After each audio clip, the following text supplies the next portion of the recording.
چالش 10 روز 10 تا سرگرمی. روز اول بازی اول اسم مکان کار.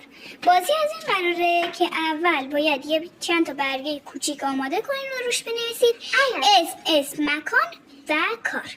بچه ما برای اینکه مصرف نشه این شکل کردیم، در واقع بزرگه، یه مثل هم بزرگ باشه هم کوچیک باشه.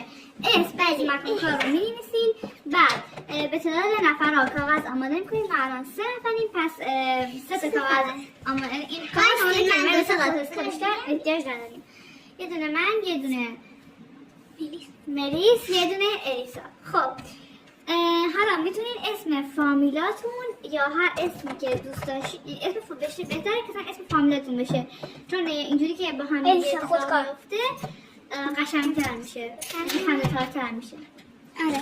خب دوستان، اول از همه می‌خواستیم بگیم اسمایی که قراره ما بنویسیم ادیس، آریا، یاسمین، مریم، حنا و هلما هستش که فامیلامونه. تو طول نوشتن ما نباید به هم دیگه نشون بدیم. بله، باید دستامون رو حداقل اینجوری بذاریم تا چی بشه. بابا نگاه نکن تو. لازم بگیر. خب من نوشتم، حالا این رو تا میزنم که روی مال من رنگ داره، اسم بعدی نگیره، همون اسم خودشو دور می‌نازم وسط. هر هیچ کس حق نداره اونی که قبلا نوشته رو برداره. بله بچه‌ها، بهتره که شما به پشت بندازین چون بهتر چی میشه، یه لحظه تقلبم کمتره. ها درسته اینجا علامت وجود داره ولی ما من هر کس حق نداره مال خودشو برداره. آره این واقعا به قانون بازی بی‌احترامی میشه و بازی حال نمیده. روز دوم نقاشی بذاریم یا بازی بازم؟ تو کامنت ها بگید. خب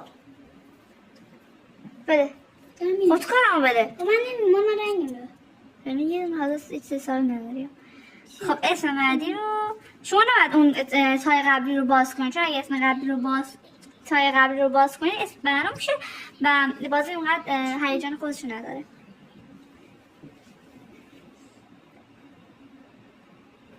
این که رنگ نداره.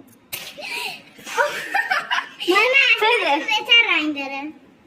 بله اصلا معلومه این مارگی مال توه. قرمزیش اصلا اینم مال الیسا، یعنی مال من بود ولی خب اسم خواستم نه بچه ها راستش